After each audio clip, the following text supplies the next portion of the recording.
hoje é sexta-feira abençoada e toda sexta-feira tem o nosso quadro muito esperado, que é o Tira Dúvidas ao vivo com o pastor Luiz Rigonato. E esse programa não pode ser feito sem a sua participação. Você entra com as perguntas e o pastor Luiz Rigonato, com a graça de Deus, né, com o conhecimento que ele tem, ele traz as respostas. E eu quero te estimular a mandar mais perguntas aqui para nós, para o nosso WhatsApp 999972005. Lembrando que esse programa também é transmitido no nosso canal do YouTube, Rádio Vinha FM. Então se inscreva, participe, interaja, mande a sua pergunta por lá também. Vamos começar então com o nosso programa maravilhoso. Olá, pastor, tudo bem com o senhor? Olá, Raquel, tudo ótimo. Bom dia a todos, aos nossos ouvintes, amém? Nosso programa é um programa de compartilhamento da vida da palavra. Antes de todas as coisas, estava estabelecido a palavra de Deus de maneira forte, inabalável, permanente. E pela palavra de Deus, tudo que existe veio a existir. No Evangelho de João, Raquel, Evangelho de João, capítulo 1, versículo 1, está escrito que no princípio era o Verbo, e o Verbo era Deus, e o Verbo estava com Deus. E tudo que foi feito não se faria se não fosse pelo Verbo presente. Esse texto aqui, ele antecede Gênesis capítulo 1 e versículo 1. Se diz na teologia que é o texto mais antigo, e ele está se referindo a palavra que se fez carne. Então, quando nós estivermos compartilhando a verdade da palavra, queridos ouvintes, nós estaremos compartilhando de Cristo, porque a palavra e Cristo são a mesma coisa. Amém? E aí, nós temos perguntas para nós, Raquel? Temos várias perguntas e nós vamos começar com a pergunta da Carla, pastor. Uma pergunta um tanto quanto capciosa, eu diria. Ela pergunta aqui, como explicar dois casos? Uma mulher que há 30 anos é crente, depois de velha ela virou lésbica. E outra mulher que depois de 30 anos evangélica, inclusive da videira, virou católica. E aí, pastor? E então, a vida de cada um segue o curso das próprias escolhas, das escolhas pessoais. O futuro de cada um é definido por aquilo que ele escolhe agora. A sorte, ela é determinada pelas decisões que nós tomamos. Soberanamente, Deus nos escolhe para coisas boas. No Salmo 139, versículo 16, está escrito assim, que Deus nos conheceu, claro, muito antes, mas quando éramos substância ainda informe, todos os nossos dias foram definidos por Deus, cada um deles escritos. Então se está escrito, eu não tenho que fazer escolha, querendo ou não, já tem algo que vai acontecer. Não, as coisas de Deus, elas não percorrem essa fatalidade, a previsão e planejamento divino, ele não é fatalista. Assim, Deus escolheu uma história maravilhosa para cada um de nós. Ele é um roteirista de história maravilhosa, com futuro e confirmação, consumação deslumbrante, inefável, inenarrável, coisas gloriosas. Mas eu posso interferir nas minhas escolhas. E assim, se duas pessoas, depois de viverem, eu não sei se a sua pergunta, ela parte de uma história real, ou você está imaginando isso, Mas vamos imaginar que seja uma história real. É possível? Olha, infelizmente é possível. É por isso que Paulo diz assim, em 1 Coríntios, capítulo 10, versículo 12. Aquele, pois, que pensa estar em pé, cuide que não caia. Que o Senhor seja a sua sustentação e estabilidade. Salmo 51, versículo 10, é uma oração que o salmista fez, que nós devemos fazer todos os dias. Cria em mim, ó Senhor, um coração puro e um espírito inabalável. Porque se o espírito é firme nas verdades da palavra, ele não vai desvirtuar o propósito.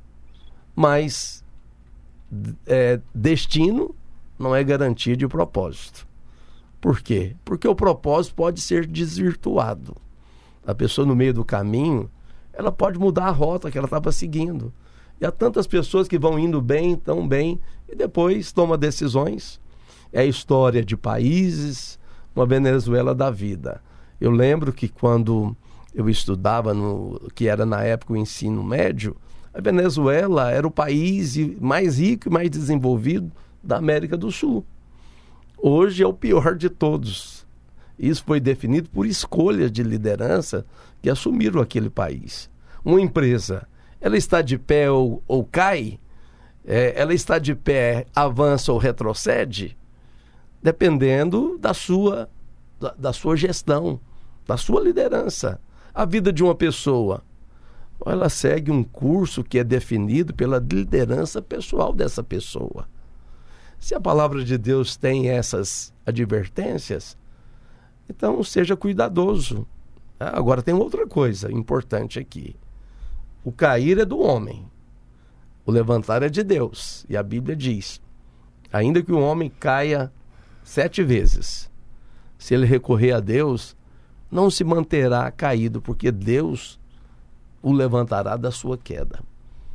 Então a gente lamenta uma história como essa, mas quem se volta para Deus, Deus é o Deus da segunda chance. É uma oportunidade para todos. Que o Senhor seja misericordioso com cada um de nós. Não estamos aqui para jogar pedra em ninguém, mas apenas para cobri-los com as orientações, admoestações e exortações da palavra de Deus. Eu espero que eu tenha ajudado.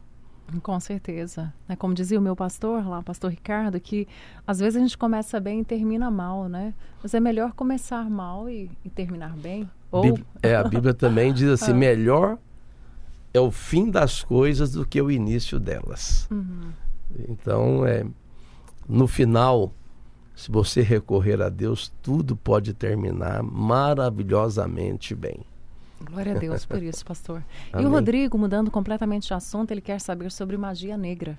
Um trabalho de magia negra pode matar uma pessoa, pastor?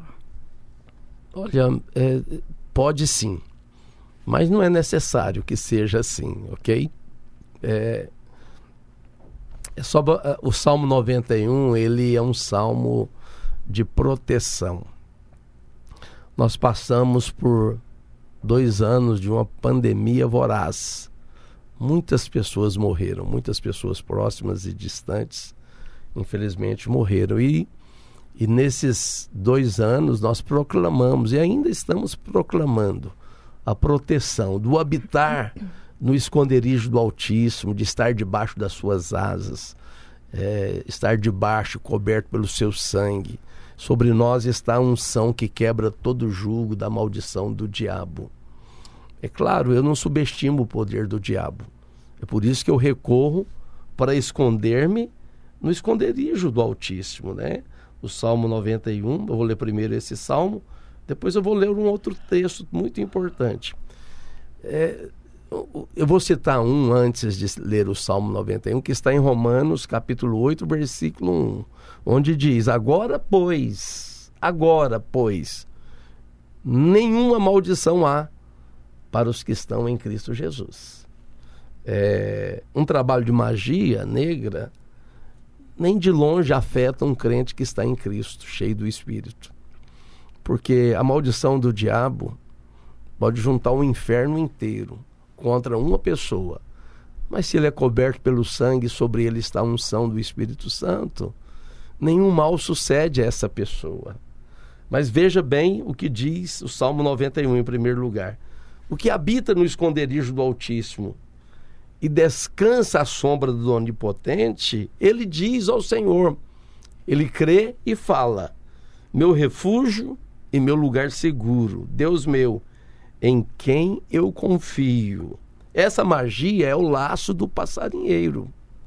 E a palavra de Deus diz, o versículo 3 do Salmo 91, pois ele te livrará do laço do passarinheiro e da peste perniciosa, cobrir-te-á com as suas asas, com as suas penas, e sob as suas asas estará seguro.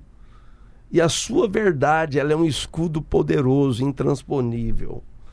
Então você não precisa se assustar da magia, do terror noturno, da seta que voa de dia, nem da mortandade que assola à meia-noite, ao meio-dia, né? E a praga e a peste que se propaga nas trevas. Você está guardado por Deus. E, por fim, para concluir a resposta, Provérbios 26, versículo 2. Preste atenção. Como o pássaro que foge, como a andorinha no seu voo.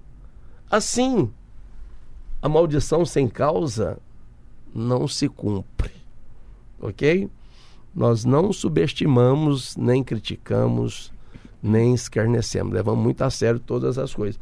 O mundo espiritual é uma realidade. O que seria essa maldição sem causa? A maldição sem causa, quem está em Cristo não dá motivo para que o diabo tenha espaço na vida dele. Não dá legalidade também. Não tem legalidade, não tem motivo. Porque se o diabo não tem fatura na mão contra você, e como que é isso? Colossenses 2,15, a Bíblia diz que Cristo, ele cancelou o escrito de causas, de dívidas que constava contra nós. Então, se Jesus cancelou, então não tem mais causa de maldição na nossa vida. Aprenda uma coisa: contra a obediência, nenhuma maldição prevalece na sua vida. Agora, não é a minha nem a sua obediência, Raquel, nem dos nossos ouvintes. É a obediência de Cristo. Ai de nós se fosse pela nossa obediência. Você está seguro debaixo do Senhor Jesus. Vale a pena demais, pessoal, estar em Cristo, porque esse texto aqui, ele é fundamentalmente válido para todos que estão em Cristo. Para que você vai ficar fora dele? Não vale a pena. Eu espero que eu tenha te ajudado. A Cláudia, pastor, estou sentindo ela um pouco aflita aqui. Ela fala, leio a Bíblia e eu não consigo entender nada. Será por quê? Olha, Cláudia, é claro que você vai compreender. Também não fique ansiosa por isso. O Espírito Santo, ele é o supremo professor da palavra. É verdade, pastor? Sim, você não sabia disso? Então leia comigo 1 Coríntios capítulo 2, versículo 13. Talvez você esteja precisando da instrução, das aulas particulares. Eu lembro quando era criança, eu já tive alguns reforços de aula. E é de graça, hein? De aula particular. E você é o Espírito Santo. A palavra de Deus diz em 1 Coríntios 2, versículo 13. Disso também falamos, não em palavras ensinadas pela sabedoria humana, mas ensinadas pelo Espírito Santo, conferindo coisas espirituais com espirituais. Porque, Cláudia, nós não conseguimos naturalmente entender as coisas do Espírito de Deus. Tudo aquilo que é do Espírito de Deus para nós é loucura, mas quando o Espírito nos instrui, aí nós podemos entendê-las e discerni-las claramente. Amém? Você está tendo uma dificuldade, então eu recomendo. A gente não sabe a causa e o motivo que você está tendo a dificuldade, mas eu tenho uma solução que vai passar como rolo compressor em cima das suas dificuldades. É o Espírito Santo. 1 João capítulo 2, versículo 27, tem algo importante para você também, Cláudia, onde a Bíblia diz assim: quanto a vós outros, a unção que dele recebestes permanece em vós, e não tendes necessidade que alguém vos ensine, nem é necessário que eu, como pastor, que estou aqui no desafio de tirar suas dúvidas, te ensine. Mas como a unção vos ensina a respeito de todas as coisas, e é verdadeira, e não é falsa, permanecei nele como também ela vos ensinou. Essa unção está levando você, Cláudia, a depender do Espírito Santo. Ore antes, leia com atenção, e mesmo que aparentemente você não esteja compreendendo, durante o sono, durante momentos que você nem pensa, momentos desprogramados, inusitados, o Espírito Santo trará à tona as verdades sobre as quais você leu. A palavra escrita, ela é determinada como logos.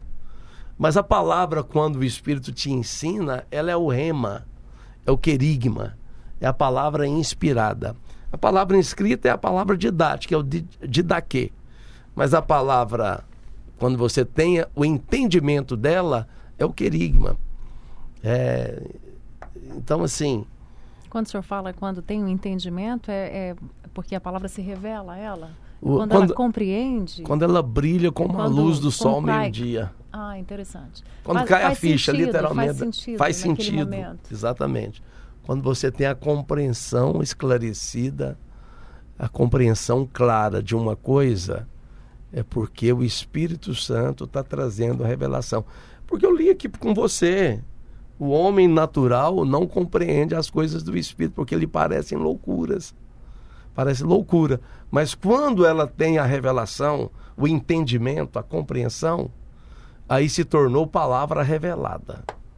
E palavra revelada é você conhecer a Bíblia, pensar a Bíblia como Deus pensa. Tão importante isso, né? E a palavra de Deus, ela não é um livro complicado. Ela não foi escrita para trazer complicações. Ela foi escrita para trazer revelação. É verdade que a Bíblia diz que Jesus falava por parábolas para que um grupo não compreendesse, é os que desprezavam. Quem despreza a palavra, ela vai se tornar obscura, confusa, complicada, complexa. Mas para quem a ama, ela vai se tornar clara como o sol do meio-dia. E Jesus falou assim: ó, Pai, eu te dou graças porque o Senhor ocultou essas coisas dos sábios e entendidos e as revelou aos meus pequeninos. Cláudia, você é uma pequenina do Senhor. E você vai ter revelação do Espírito seguindo essas direções que eu estou te dando. Depois você pode ver esse programa no nosso canal Vinha FM, no YouTube, ok? Maravilha, pastor. E a Angélica, ela está dizendo: pastor, eu tenho ciúmes do meu marido com as discípulas dele. O que eu faço? A gente vai descobrir essa resposta depois do nosso intervalo comercial. Participe aqui com a gente. Siga o pastor Luiz Rigonato nas redes sociais. É @Luiz_Rigonato. A resposta das suas perguntas podem estar lá, tá? Além de estarem aqui no nosso programa. Mande a sua dúvida, mande a sua pergunta pra gente, tá bom? A gente vai para um rápido break. Daqui a pouco a gente volta.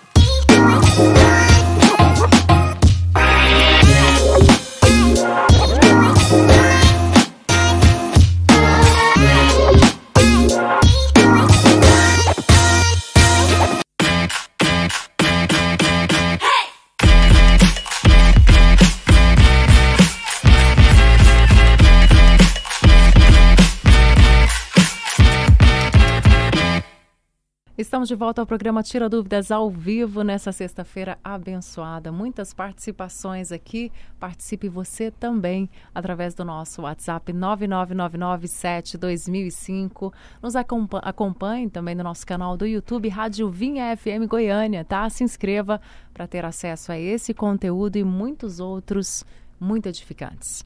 E a gente terminou o primeiro bloco com a pergunta da Angélica aqui, uma pergunta importante. Ela diz o seguinte: pastor, eu tenho ciúmes do meu marido com as discípulas dele. O que eu faço? E aí, pastor? Então, Angélica, se o seu marido está dando motivos, para esse zelo, eu diria em primeira mão um zelo, A gente sempre entende o ciúme como algo negativo. E, de fato, o ciúme em si, ele tem cargas e porções de algo mais psicógeno do que racional. Eu estou falando assim de maneira negativa realmente do ciúme. Mas em 1 Coríntios capítulo 13, versículo 4, está escrito assim, que o amor, ele é paciente, ele é benigno, e o amor não arde em ciúmes, ok? Mas, todavia, se você percebe atitudes que são incoerentes para o seu marido com as suas discípulas, é importante realmente que você fique de cima, não dê espaço, ok? É importante. Aquilo que é seu, você guarda. Uma vez um pastor brincou com um rapaz que estava na corte o tempo inteiro pegado na mão dela, né? E aí o rapaz falou, mas você está segurado firme, está seguro e firme com a sua corte, isso é medo? Ele falou, não, é o que a Bíblia diz, guarda o que tens. Aí ele falou, não, mas você ofendeu a sua corte. Aí, como assim? Mas a Bíblia diz, guarda o que tens para que ninguém tome a sua coroa. E ela não é nenhuma coroa assim. Complicou pro lado da menina. Foi só uma brincadeira, né? Mas você sabe que esse zelo, ele é importante. É importante que em casa vocês tenham a mesma senha, né? Que a tela do computador fique em lugar exposto e que você saiba de tudo que corre no WhatsApp e nas redes sociais onde você e o seu marido transitam. É um zelo. Os limites, eles são protetivos. Eles não são invasivos. E porque o mesmo amor que não arde em ciúme também não se conduz inconvenientemente. O próprio contexto que está dizendo que o amor não arde em ciúme também diz que esse amor não se conduz inconvenientemente. Então, dessa forma, nesse ponto você está correta. O senhor falando aí, né, pastor, né, desse comportamento cuidadoso, meu marido, ele tem uma atitude assim, meio, eu acho que inconsciente. Se a gente estiver num lugar público aí, ele perceber que tem algum urubu na área, a primeira coisa que ele faz, ele passa o braço assim, ao meu redor, né, tipo assim, essa aqui pertence a mim. Eu acho interessante, eu acho que ele nem se dá conta, mas ele tá lá, assim, marcando o território dele. E acho que ele não tá errado, não. Essa proteção, Angélica, ela é necessária, ela é útil e ela não é desequilibrada. Né? O amor que arde em ciúmes é aquele que se exaspera, aquele que se ufana, né? Que excede. Mas não se envergonhe de ter o zelo, de determinar limites, ok? Isso é saudável para todo cônjuge. Que se dá o respeito, que não se conduz inconvenientemente. Porque o amor também, ele é zelo. O amor também, ele protege aquilo que é propriedade privada, digamos assim. Eu espero que eu tenha ajudado, Angélica. Pastora Marialda está com outro dilema aqui. Ela está dizendo, eu posso assumir um cargo de pastora sem o meu marido ser pastor também? Então, Marialda, não pode. Por que não pode? Porque não existe na Bíblia recomendação ou permissão divinamente inspirada e espiritual para que a mulher assuma gestão e governo na própria casa e sobre a igreja. Né? A igreja é governada pelo pastor, pelo homem. A Bíblia diz assim, porque o marido é a cabeça da mulher, como também Cristo é o cabeça da igreja. E assim, primeiro Deus, depois Cristo, depois o marido e somente depois a mulher.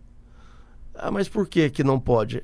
Porque é uma questão de ordenação divina. Entende a palavra ordenação? Então, para ficar claro, é uma questão de ordem. A mulher ela não foi estabelecida. A mulher tem suas competências. Ela é muito inteligente na parte que lhe atribui, a gente chama isso de papéis. Existe um ranqueamento, Marialda, é um ranqueamento tolo, de quem é o mais inteligente, o homem ou a mulher? Não existe isso, que tolice, os dois são.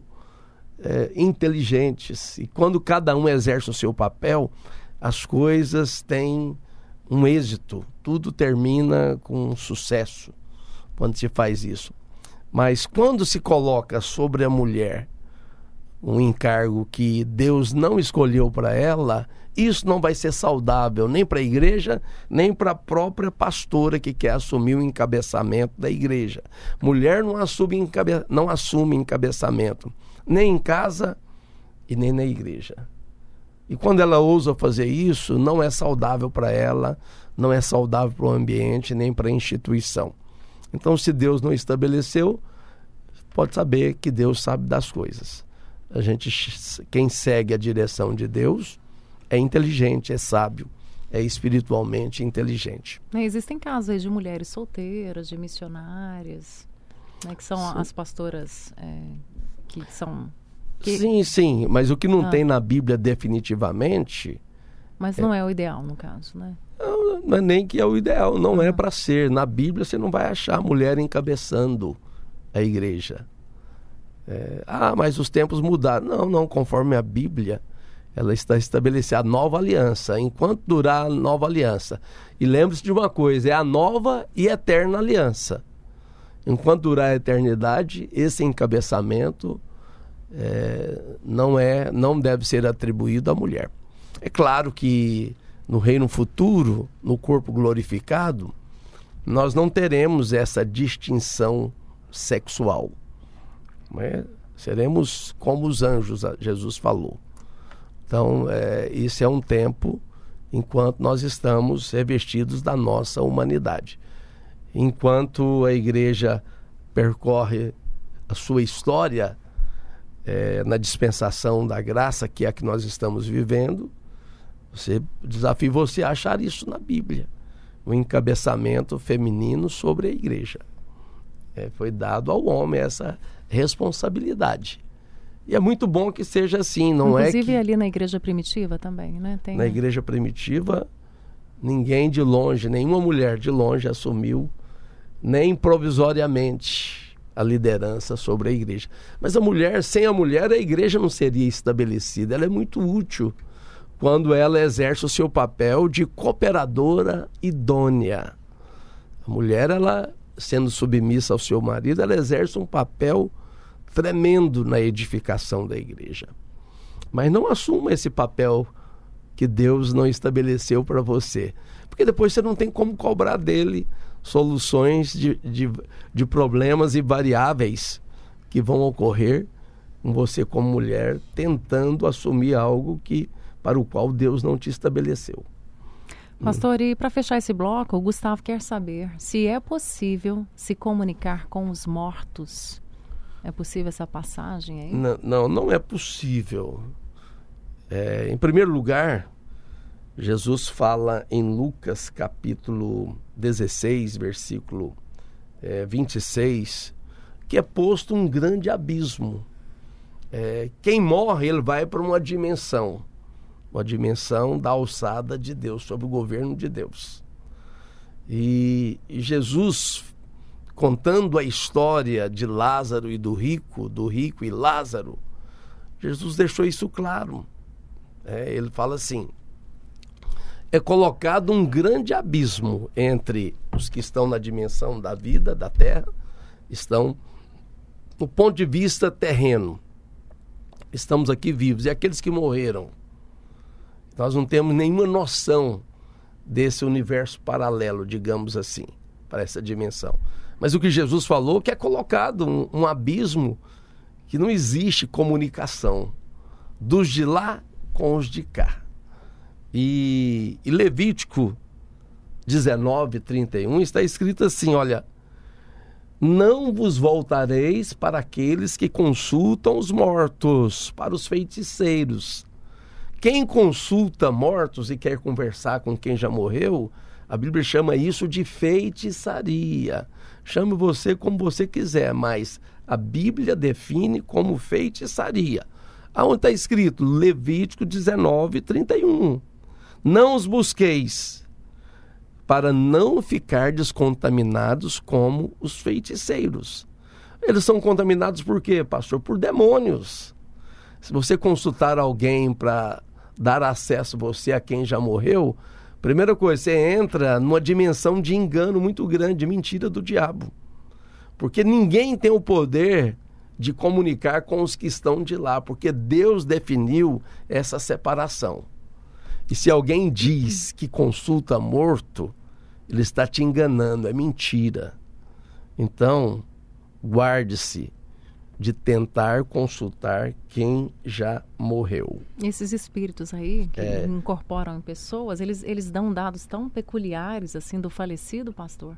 Sim, claro. É porque o diabo conhece também, é claro, melhor do que ninguém, né? A Bíblia fala sobre isso, né? 1 Pedro capítulo 5, que o diabo, vosso adversário, ele anda em derredor.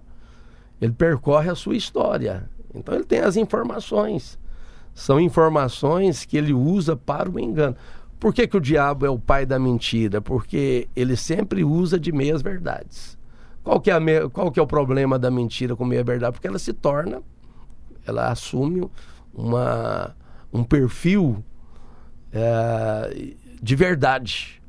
Porque tem dados que são verdadeiros. Mas não é porque um demônio fala de dados verdadeiros sobre a vida de uma pessoa que ele é um espírito de uma pessoa. Ah, mas quem que traz essas informações? São espíritos enganadores. São os prodígios do engano, conforme está escrito em 2 Tessalonicenses 2, versículo 12. Pode ler do 10 até 12, 13, você vai ver que o diabo, ele atua com a operação do engano.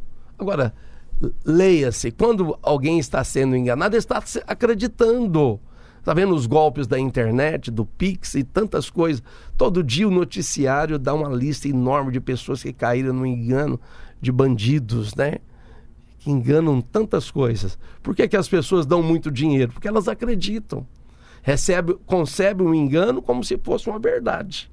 Agora, consultar mortos é abominação diante de Deus. É detestável. Então você deixa quem morreu na dimensão que ele está, sob os cuidados de Deus. E não tem que consultar mortos. Ai dos mortos, se eles tivessem que dar consulta para as pessoas, os milhões de pessoas que não teriam descanso jamais. Teriam que o tempo inteiro, imagina-se, se isso fosse possível, você acha que quem morreu em Cristo teria descanso? Eu teria que atender 24 horas por dia, dia e noite, na nossa dimensão, porque lá não tem isso. A vida dele se ocuparia de dar resposta para os que estão vivos sobre as coisas de lá. Deus é sábio, a estrutura que ele montou do universo, da dimensão daqueles que estão vivos, da dimensão daqueles que estão mortos, isso é perfeito. Essa separação, ela está feita em uma estrutura perfeita. 1 Tessalonicenses 4,13 diz assim, olha, eu não quero que vocês sejam ignorantes a respeito daqueles que morreram, para não vos entristecerdes como os demais que não têm esperança. Não é a vontade de Deus que ninguém se entristeça por causa daqueles que morrem. Ah, mas por que eles morrem? Aprenda uma coisa, nós não estamos mais no jardim do Éden. O mundo caído e a queda tornou o jardim cheio de cardos e abrolhos. E o veneno mortífero do pecado e da morte foi semeado na humanidade. Crentes, olha só, não crentes adoecem, crentes também adoecem. Não crentes perdem o emprego, crentes também perdem o emprego. Não crentes morrem, e os crentes também morrem. Mas para os que são crentes, nós temos a esperança viva, que Jesus entrou na morte, na cruz do Calvário, para tirar da nossa morte. Ele sofreu para nos livrar de sofrimento. Ele assumiu uma coroa de espinho para que hoje e na eternidade tenhamos uma coroa de glória. Ele derramou o seu sangue e se tornou maldito para nos livrar da nossa maldição. Pelo seu sangue, nossos pecados são perdoados. Pela sua obediência, não prevalece contra nós a maldição. Ok? E ele entrou na morte e nos resgatou dela. E Jesus falou assim, quem crê em mim, como diz a Escritura, ainda que ele morra, ele viverá. Porque para o crente, ele nem morre, ele dorme no Senhor. É claro que ele está consciente e ativo, não está no sono da alma como muitos ensinam, mas eles descansam na glória. E ninguém aqui precisa se comunicar com os mortos. Não precisa e não é possível essa comunicação, eu repito. Se alguém diz que está comunicando ou ouviu um morto, isso é um engano do diabo. Eu espero que eu tenha orientado necessariamente como se deve. Para que ouvir mortos? A gente tem que ouvir aquele que ressuscitou, né? A sua palavra, que é Jesus Cristo. A gente vai para um rápido intervalo, nosso último intervalo. Daqui a pouquinho a gente volta.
Último bloco do programa Tira Dúvidas ao vivo, está sendo um tempo maravilhoso. Você já mandou a sua pergunta aqui para a gente? Ainda não? Então mande agora para o nosso WhatsApp 999972005.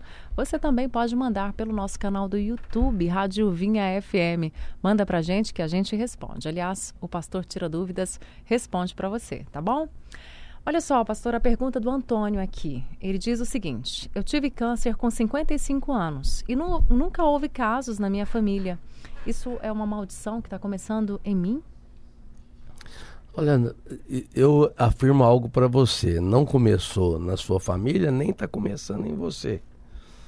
A oportunidade de eu estar respondendo e me dá a autoridade como profeta para dizer que isso é para a manifestação da glória de Deus, ok? Então, Antônio, assim, o mundo caído traz surpresas desagradáveis. Eu respondi, estava respondendo para o Gustavo sobre os mortos, e 1 Tessalonicenses 4:13 traz uma premissa muito importante, que nós não devemos ser ignorantes com respeito aos que morrem, mas também não devemos ser ignorantes a respeito daqueles que adoecem.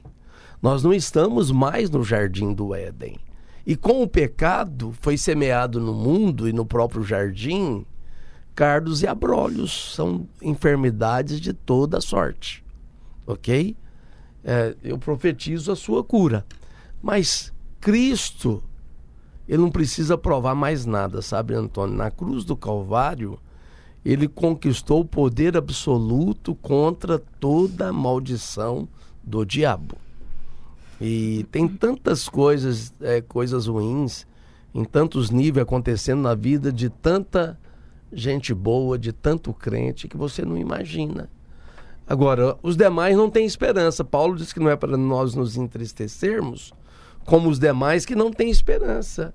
Eu e você, Antônio, temos a esperança da cura. Porque Isaías 53, versículo 4, foi escrito assim, pelo Espírito de Deus. Olha, certamente, Jesus tomou sobre si as nossas enfermidades e as nossas dores levou sobre si. E o que está acontecendo com você não é uma maldição que vai passar para os seus filhos. Você é um compartimento estanque, onde a graça de Deus não permite que isso seja transferido para outras pessoas a partir de você. E se você está em Cristo, não veio em caráter ou por via hereditária. Porque contra você não existe mais nenhuma maldição hereditária. Porque se você está me fazendo essa pergunta, você pode incorrer no perigo de pensar que um antepassado que você não conheceu está sendo motivo, né? Está sendo o foco dessa maldição que agora reverberou e está acontecendo em você. Aqueles que estão em Cristo não tem maldição sobre eles. Ah, mas isso aqui? Não, creia em algo. Deus está chamando a sua atenção para demonstrar o poder dele. Efésios 3:20 diz assim: ora, aquele que é poderoso para fazer infinitamente mais, segundo o seu poder que em nós opera. Ele vai fazer infinitamente além, infinitamente mais do que você pensa, pede ou deseja. Então creia nisso. A unção que quebra todo o jugo do diabo é sobre a sua vida. Jesus, ele nos deu essa autoridade, essa capacidade sobrenatural de fazer obras ainda maiores. Jesus falou em Lucas 4:18: o Espírito de Deus está sobre mim, o Espírito do Senhor está sobre mim, pelo que me ungiu. Ele me ungiu para evangelizar os pobres, enviou-me a proclamar liberdade aos cativos. Você está livre, liberto, curado desse câncer. Está escrito, né? Enviou-lhes a sua palavra e os curou daquilo que lhes era mortal. Você está curado da sua enfermidade. E até que você esteja plenamente curado, você pode ter alguma confusão, o diabo pode açoitar a sua mente com pensamentos de engano, mas creia nas verdades da palavra. Ele foi enviado para pôr em liberdade os oprimidos e apregoar, a proclamar o ano aceitável do Senhor, Antônio. Receba essa bênção da parte de Deus, tá bom? E não fique achando culpa. Ah, pastor, tem alguma culpa que a base é a brecha para esse pecado? Não, não tem. Só de você estar me fazendo essa pergunta é uma prova que você está buscando onde você deve buscar, em Cristo. Os seus pecados estão perdoados. As maldições Jesus já carregou na cruz. E nenhuma, ainda que alguém adoeça ou empobreça, isso não prevalece, é provisório. Porque o que prevalece é a bênção do Senhor. Ele foi ferido para que pelas suas feridas fôssemos curados. Ele não era, mas se tornou pobre para que pela sua pobreza nos tornássemos ricos. Nem maldição de pobreza, nem de enfermidade prevalece contra nós. Amém, Antônio? O Senhor seja a sua cura. E no final desse programa eu vou mencionar o seu nome e orar por você. Maravilha, pastor. E a Ana Clara aqui quer saber se um cristão pode acender incenso para orar. É claro que no Antigo Testamento havia uma prática nos cultos judaicos determinada pelo próprio Deus, da queima do incenso, mas com aromas e especiarias específicas determinadas. Hoje o incenso é a presença do Espírito Santo. Para que você, se o seu propósito é apenas perfumar o ambiente, não tem problema nenhum. Se é apenas para expelir os mosquitos, sem nenhum problema. Mas se tem um cunho religioso, aí está prescrito isso, não é para fazer, tá? Mas a Bíblia diz que, falando sobre a predição do nascimento de João Batista, o sacerdote, né, daqueles dias, que era Zacarias, a Bíblia diz que, segundo o costume sacerdotal, de entrar no santuário do Senhor para queimar o incenso. Esse incenso era queimado por 2 vezes por dia. Porque aquele ambiente ele precisava ser aromatizado, porque era um ambiente no qual lidava com o sangue dos animais. Era uma espécie de higiene sanitária, de nível sanitário, esse antisséptico contra as bactérias. E é claro que era a pretexto fundamental de fazer asepsia. Tinha um aspecto funcional, né? Tinha um aspecto funcional, de tornar o ambiente descontaminado. E a palavra de Deus diz que ele entrou no santuário para queimar o incenso. Era o templo, literalmente, de Jerusalém. E durante esse tempo, toda a multidão do povo permanecia da parte de fora. E apareceu um anjo do Senhor em pé à direita do altar do incenso. Vendo Zacarias, a Bíblia diz que ele turbou-se. Ali Zacarias veio para profetizar que João Batista nasceria de Isabel, que era estéril. E como Sara era avançada em idade. E aí Zacarias não acreditou.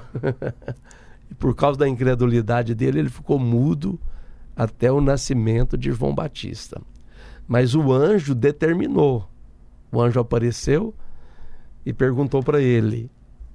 E falou para ele. Escreveu numa tábua, o nome será João. E deu para ele. Ele saiu em fora, só que depois, quando ele saiu, perguntaram para ele como que vai ser o nome. E ele teve que escrever. Pediu uma tábua e escreveu na tábua. Vai ser João. Eu estou falando isso a propósito da queima do incenso. E a Ana Clara, né? Ana Clara está perguntando, né? Você pode queimar incenso. Não, para orar. Para orar você tem um incenso da presença, da glória do Espírito Santo. Do perfume de Cristo. O incenso ele tem um propósito de aromatizar. E nós carregamos o bom perfume de Cristo, né? Deixa eu ver se eu acho essa referência que eu me lembrei, o perfume de Cristo. Isso, 2 Coríntios, capítulo 2, versículo 15.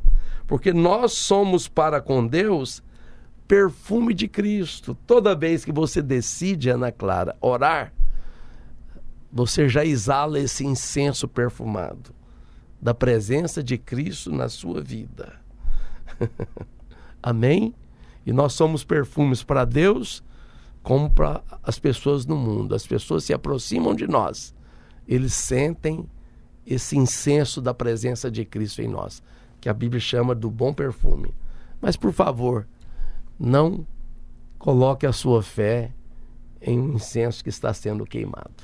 Eu espero que eu tenha ajudado.